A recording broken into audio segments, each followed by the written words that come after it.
मैं रितेश कुमार आपका स्वागत करते हैं अपने इस YouTube चैनल के नया वीडियो में। इस वीडियो में हम बात करने वाले हैं क्लास 10th का जो विज्ञान है उसका चैप्टर 2 का क्वेश्चन आंसर। ये question answer internal question answer होने वाला है। अब ये क्या होता है ये मुझे भी नहीं पता, बस ये समझ लो कि जब हम चैप्टर को पढ़ते हैं और एक टॉपिक कंप्लीट होता है, कंप्लीट होने के बाद कुछ हमें प्रैक्टिस के लिए क्वेश्चन मिलता है। इसी क्वेश्चन आंसर को हम इंटरनल क्वेश्चन आंसर कहते हैं। ये सिर्फ आपको BTC या फिर NCERT बुक में ही देखने को मिलता है।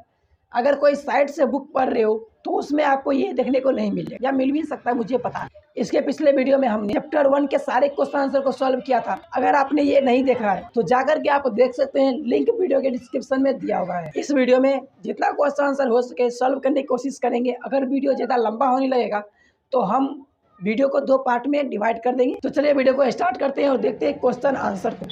आज थोड़ा मेरी आवाज़ के साथ प्रॉब्लम होने वाला है क्योंकि मेरा तबीयत बिगड़ा हुआ है। तबीयत बिगड़ने की वजह से मेरा आवाज़ ही बिगड़ा हुआ है, तो बट थोड़ा कंप्रोमाइज़ करते हुए पढ़ाई को स्टार्ट करते। कोई बात नहीं, बाकी स्टार्ट करते वीडियो को। देखिए, चैप्टर का नाम है अम्ल, क्षारक एवं लवण।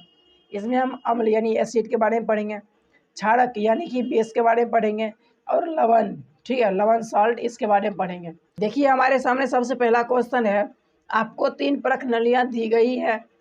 इनमें से एक में आश्रित जल एवं शेष 2 में से एक में अम्लीय विलयन तथा दूसरे में क्षारीय विलयन है। यदि आपको केवल लाल लिटमस पत्र दिया जाए तो आप प्रत्येक परख नली में रखे गए पदार्थों की पहचान कैसे करेंगे।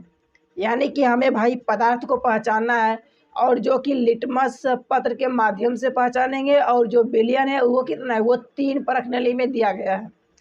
तीनों एक ही समान दिखते हैं, लेकिन अब हमें उसको पहचानना है कि भाई कौन क्षार है, कौन आश्रित जल मतलब सीधा जल है, और कौन एसिड है यानी कि अम्ल है।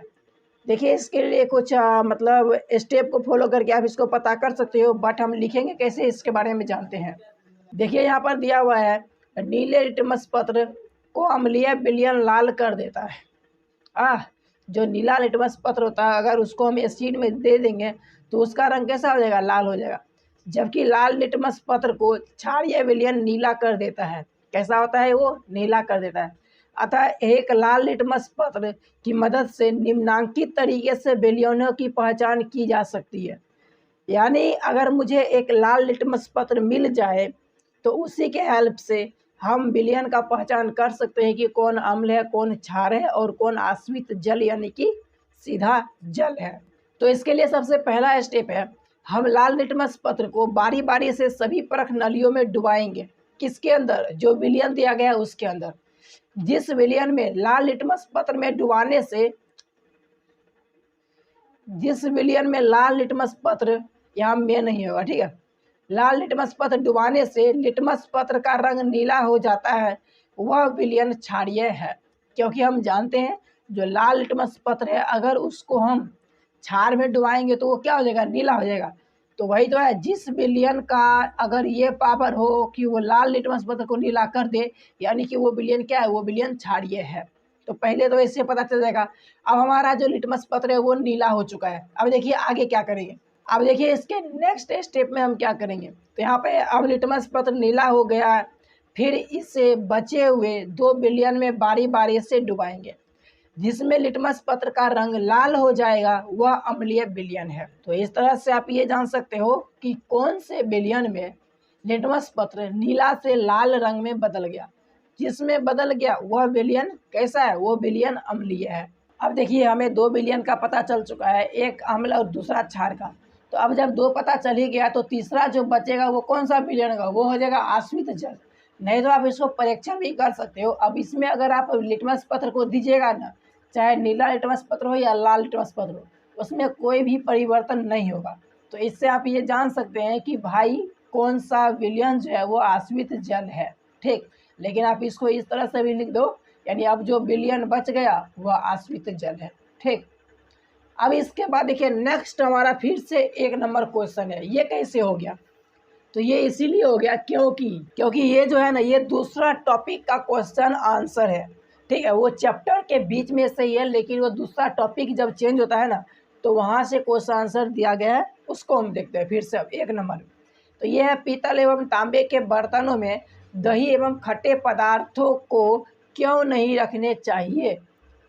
यानी बाय रीजन पूछ रहा है। अगर हम उसको मतलब कोई भी धातु का कोई बर्तन हो, ये पीतल तांबा दे दिया ना, लेकिन इसके जगह पे कोई भी धातु का बर्तन होगा ना, उसमें आपको खट्टा पदार्थ नहीं रखना है। दही भी खट्टा होता है और खट्टे पदार्थ नाम भी दिया गया है, लेकिन क्यों भाई? तो यहाँ देखिए आंसर तो लिखा हुआ है ना, तो यहाँ पे देखिए इसका आंसर में हम जानते हैं कि अम्ल धातु के साथ अभिक्रिया के फलस्वरूप धातु के लवण तथा हाइड्रोजन गैस का निर्माण करता है। यानी जिस बर्तन में हम वो चीज़ रखेंगे ना, वो जिस धातु का होगा उसी का वो लवण बनाएगा, ये खट्टा पदार्थ। ठीक है, तो पीतल एवं तांबे के बर्तनों में दही एवं खट्टे पदार्थ रखा जाएगा तो पीतल एवं तांबे का लवण का निर्माण होगा। और ये सब जो लवण है ना, वो काफ़ी जहरीला होता है। देखो आगे है, जिससे यदि कोई व्यक्ति खाए तो वह बीमार पड़ सकता है, बीमार पड़ सकता है। अतः पीतल एवं तांबे के बर्तन में दही एवं खट्टे पदार्थ नहीं रखने चाहिए। चलिए अब नेक्स्ट क्वेश्चन की तरफ बढ़ते हैं। अब देखिए हमें इसी टॉपिक का दूसरा नंबर क्वेश्चन है, धातु के साथ अम्ल की अभिक्रिया होने पर सामान्यतः कौन सी गैस निकलती है? एक उदाहरण के द्वारा समझाएं। इस गैस की जांच आप कैसे करेंगे? पहले तो हमें ये पता करना है कि भाई कौन सा गैस निकलता है। तो धातु के साथ अम्ल की अभिक्रिया होने पर हाइड्रोजन गैस निकलती है। कौन सा गैस निकलता है? Hydrogen gas. अब इसको उदाहरण देकर समझाना है, तो उदाहरण के लिए यहाँ पर देखिए ये लिया गया है एग्जाम्पल में, इसमें जिंक और सल्फ्यूरिक अम्ल है ना, H2SO4 यानी सल्फ्यूरिक अम्ल। जब ये दोनों रिएक्शन करता है तो रिएक्शन के फलस्वरूप ये बनाता है जिंक सल्फेट यानी ZnSO4, जिंक सल्फेट बनाता है। और इसके बाद गैस कौन सा मुक्त करता है? तो हाइड्रोजन गैस मुक्त करता है। तो जितने भी धातु के साथ कोई भी अम्ल अगर अभिक्रिया करता है तो सेम इसी तरीके से वो गुणधर्म को शो करता है और इसी तरह से रिएक्शन होता है। क्या निकलता है? हाइड्रोजन गैस निकलता है। नेक्स्ट है भाई, इस गैस की जांच आप कैसे करेंगे? गैस की जांच के लिए हम क्या करेंगे? इसके लिए छोटा सा प्रयोग की हेल्प से आप जान सकते हैं, लेकिन उसको हम लिख करके ही आपको बताएं। आप चाहो तो अपने घर पे ट्राई कर सकते हो, लेकिन ध्यान रखना ये खतरनाक हो सकता है, क्योंकि भाई यहाँ पे हाइड्रोजन गैस अरे H2SO4 सल्फ्यूरिक अम्ल ये भी खतरनाक है। अगर आपके स्किन वगैरह पे पड़ता है तो जल सकता है। और दूसरा हाइड्रोजन गैस, अगर ये आपके आसपास में काफ़ी ज़्यादा आ गया और आप उस समय अगर मतलब कोई लो जला देते हैं या फिर आग लगाते हैं तो हो सकता है बहुत ही तेज़ी से वहाँ पे धंधरा हो जाए, यानी कि आग लग सके। तो इसलिए ये भी खतरनाक है। और भाई जिंक भी खतरनाक है, ये भी काफ़ी ज़्यादा ज्वलनशील होता है, तो इसलिए ये खतरनाक है। तो सेफ्टी के साथ आप कर सकते हो, नहीं तो पढ़ के समझ के यूट्यूब पे वीडियो देख के काम चला सकते हो। लेकिन हाँ ये प्रयोग है ना बहुत ही खतरनाक है, इसको ट्राई वगैरह मत करना। बाकी हम जानते हैं कि कैसे करके इसको हम प्रयोग कर सकते हैं। तो देखिए इसको जांच करने के लिए हमें क्या करना है कि पहले एक परख नली में लगभग 5 ml तनु सल्फ्यूरिक अम्ल लेना है। ठीक, तनु सल्फ्यूरिक अम्ल मतलब होगा कि हार्ड। ठीक है, हार्ड मतलब नहीं यार, ये हो गया कमज़ोर, कमज़ोर वाला सल्फ्यूरिक अम्ल लेना है ताकि ज़्यादा खतरनाक ना हो। बाकी शांत लीजिएगा तो वो काफ़ी ज़्यादा खतरनाक होता है। और इसमें जिंक धातु का दाना थोड़ा सा डालना है। कौन सा? जिंक धातु का। क्योंकि जिंक इसीलिए क्योंकि इसका रिएक्शन काफ़ी तेज़ी से होता है, तो आप जो है ना आपका प्रयोग जल्दी कंप्लीट हो जाता है। फिर है परख नली से अज्ञात गैस निकलने लगती है। यानी कि अज्ञात गैस इसीलिए क्योंकि जब आप उसमें जिंक डाले हो तो उसमें से गैस तो निकलेगा, लेकिन कौन सा निकल रहा है आपको पता नहीं है। ठीक, आगे है अज्ञात गैस को एक नली के द्वारा साबुन के घोल से प्रवाहित करने पर गैस के बुलबुले बनते हैं।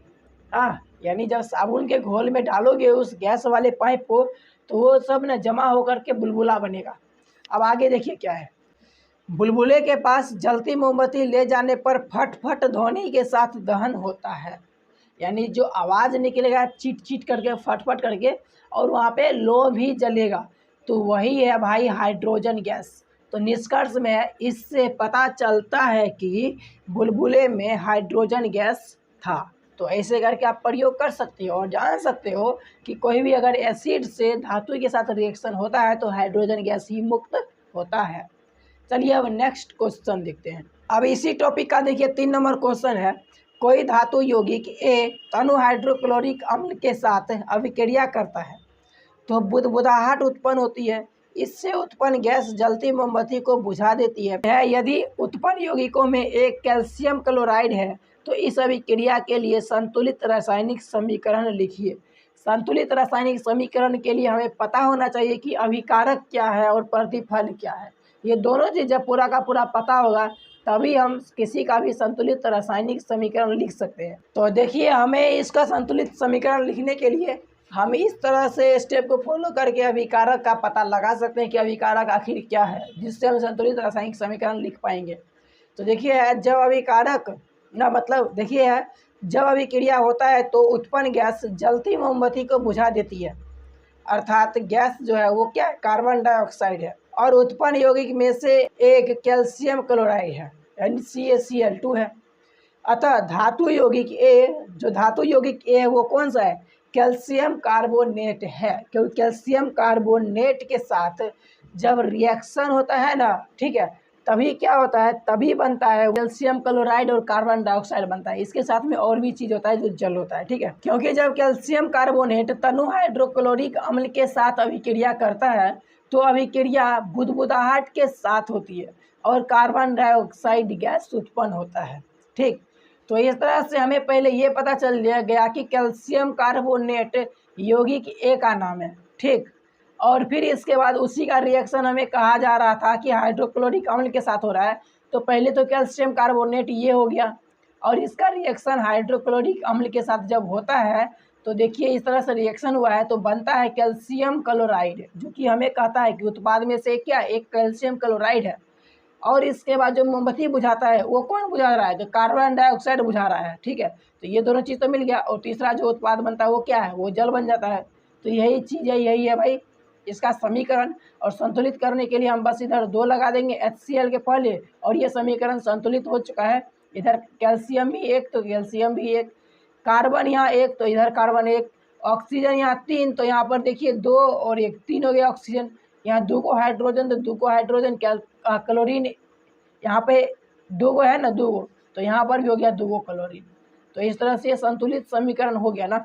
चलिए अब नेक्स्ट क्वेश्चन को देखते हैं। अब देखिए यहाँ पर हमारा जो नेक्स्ट टॉपिक का पहला क्वेश्चन है वो है, तो यहाँ पर देखिए पहला क्वेश्चन है HCl HNO3 आदि जलीय विलयन में अम्लीय अभिलक्षण क्यों प्रदर्शित करते हैं, जबकि अल्कोहल एवं ग्लूकोज जैसे यौगिकों के विलयनों में अम्लीयता के अभिलक्षण नहीं प्रदर्शित होते हैं। अब इसका रीजन क्या है ये हमें यहाँ पर बताना है।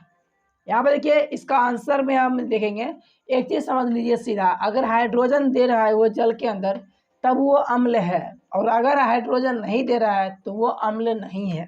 अब इसके साथ क्या कंडीशन होता है इसको देखते हैं।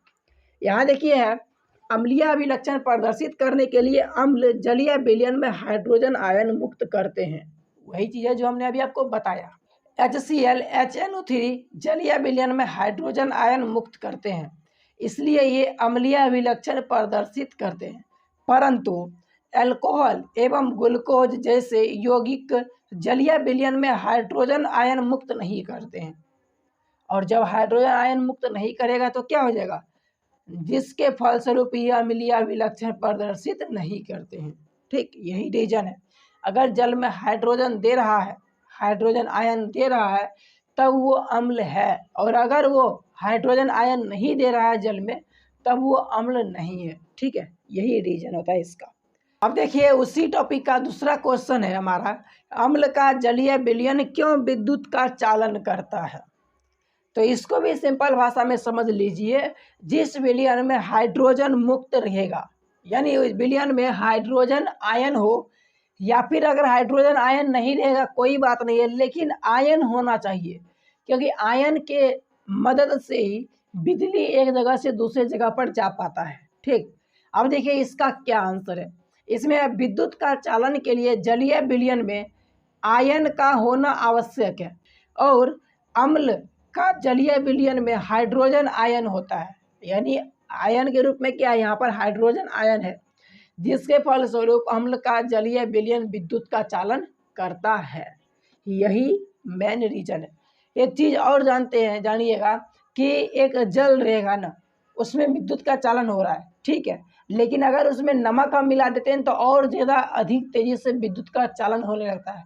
उसका भी रीज़न यही है कि पहले जितना आयन था उस हिसाब से विद्युत प्रवाहित हो रहा था, लेकिन जैसे ही हमने नमक मिला दिया, नमक मिलाने के बाद अब वो तेज़ी से विद्युत का चालन कर रहा है, क्योंकि उसमें आयन की संख्या बढ़ गया है, ठीक है, इसीलिए। अब देखिए इसी का 3 नंबर क्वेश्चन है, शुष्क हाइड्रोक्लोरिक गैस शुष्क लिटमस पत्र के रंग को क्यों नहीं बदलती है। शुष्क का मतलब हो गया कि सूखा हुआ, ठीक है, उसमें जल की मात्रा नगण्य है या फिर बिल्कुल है ही नहीं, यानी थोड़ा बहुत है या है ही नहीं, ठीक है। तो इसका आंसर देखिए इसमें है, शुष्क हाइड्रोक्लोरिक गैस शुष्क लिटमस पत्र के रंग को नहीं बदलती है, क्योंकि जल की अनुपस्थिति में HCl गैस अम्लीय व्यवहार नहीं करती है। क्योंकि अगर जल नहीं रहेगा तो वो भाई हाइड्रोजन आयन कैसे करके देगा, जल में मुक्त करेगा ही नहीं, तो नहीं करेगा तो सिंपल रिएक्शन में प्रभाव नहीं पता चलेगा, लिटमस पत्र पे नहीं शो होगा, वही चीज़ है, ठीक है। शुष्क अवस्था में HCl गैस H+ आयन नहीं देता है, और हम जानते हैं कि लिटमस पत्र का रंग परिवर्तन के लिए H+ आयन उत्तरदायी है, यानी अगर H+ आयन है तो लिटमस पत्र का रंग बदलेगा, और अगर नहीं है तो लिटमस पत्र का रंग नहीं बदलेगा। अतः शुष्क HCl गैस यानी हाइड्रोक्लोरिक गैस शुष्क लिटमस पत्र के रंग को नहीं बदलती है, ठीक। ये हो जाएगा इसका आंसर और इसका रीजन भी कि आखिर क्यों लिटमस पत्र का रंग नहीं बदलता है। अब देखिए 4 नंबर क्वेश्चन है, अम्ल को तनुकृत करते समय यह क्यों अनुशंसित करते हैं कि अम्ल को जल में मिलाना चाहिए, ना कि जल को अम्ल में मिलाना चाहिए। अब यहाँ पे भाई ऐसा रीजन क्यों है, इसको जानते हैं। देखिए अम्ल में ना अगर हम जल मिलाएंगे तो बहुत ज़्यादा और बहुत तेज़ी से वो गर्म होता है, इतना कि वो खौलने लगता है। लेकिन अगर हम जल में अम्ल को मिलाएंगे ना तो उतना तेज़ी से गर्म नहीं होता है, और जो मतलब गर्म तो होगा, लेकिन क्या होगा कि जल जो है ना यानी पानी सारा उसके गर्मी को सोख लेता है, जिससे उतना इफेक्ट नहीं पड़ता और वो खतरनाक नहीं होता है। खैर इसको आंसर में देखेंगे ना कि कैसे करके भाई इसको बनाना है हमें, ठीक है। देखिए सांद्र अम्ल में जल मिलाने पर अत्यधिक उष्मा उत्पन्न होती है। इस उष्मा के कारण अम्ल का मिश्रण अस्फलित होकर बर्तन के बाहर आ सकता है।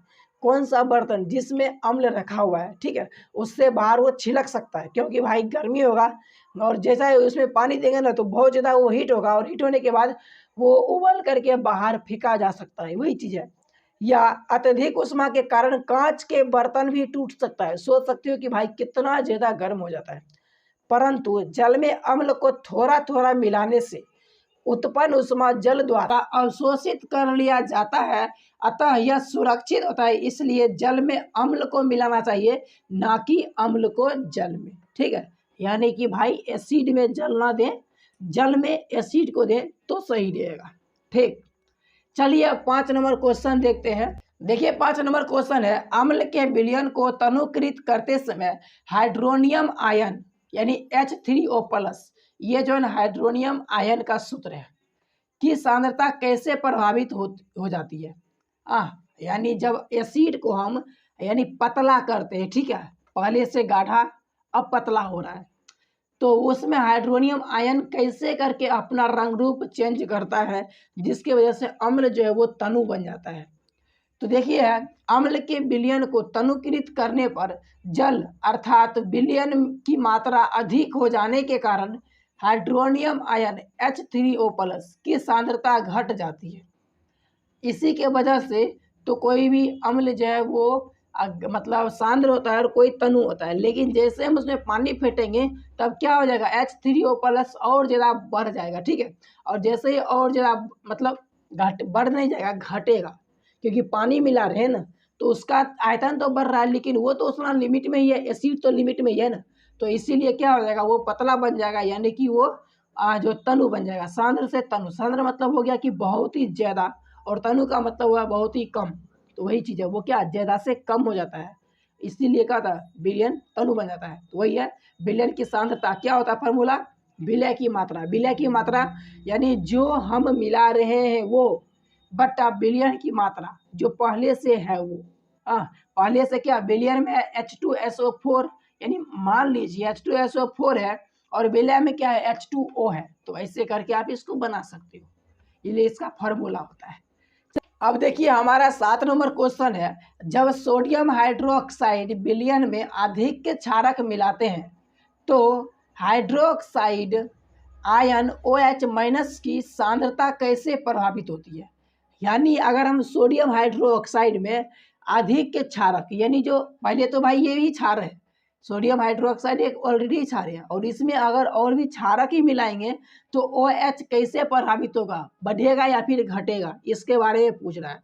तो देखिए इसका आंसर है सोडियम हाइड्रोक्साइड एक क्षार है, पहले से पता है क्या वो एक क्षार है, अर्थात पहले से ही इसमें OH- आयन उपस्थित रहता है यानी हाइड्रोक्साइड, और है जब उसमें अधिक क्षारक मिलाते हैं यानी और ज़्यादा मिला रहे हैं OH- वाला कोई पदार्थ है या फिर विलयन है उसको, तब विलयन की क्षारकता की सांद्रता और बढ़ जाती है, यानी वो और ज़्यादा क्षारीय बन जाता है क्योंकि OH- का मात्रा बढ़ रहा है। ठीक है दोस्तों, आई होप कि इस वीडियो में जितने भी क्वेश्चन आंसर हमने आपको बताए हैं सारे आपको अच्छे से समझ में आए होंगे, लेकिन अगर किसी भी क्वेश्चन आंसर में थोड़ा भी डाउट हो तो आप कमेंट निश्चित रूप से करिएगा ताकि हम उसका सॉल्यूशन निकाल सकें। बाकी चलिए मिलते हैं नेक्स्ट वीडियो में। वीडियो पसंद आया होगा तो वीडियो को लाइक कीजिएगा और चैनल पहली बार आए होंगे तो थोड़ा सा प्यार दिखाने के लिए सब्सक्राइब कर सकते हैं।